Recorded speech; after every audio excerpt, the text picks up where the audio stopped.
In this short tutorial, you'll learn how to turn off end-to-end encryption in Messenger.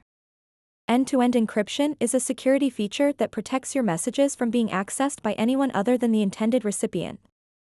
However, there may be situations where you want to turn it off, and I will show you how to do that in just a few simple steps.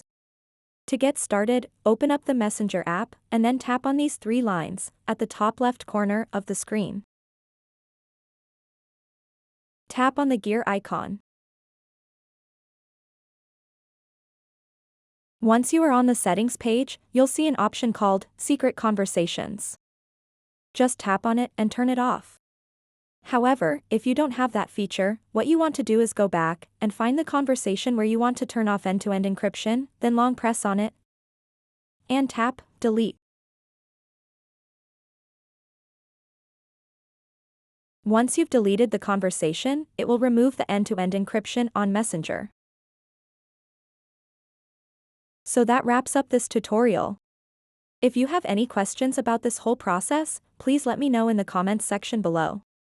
And if this video helped you out, please give it a big thumbs up and subscribe to this channel for more tutorial videos like this one.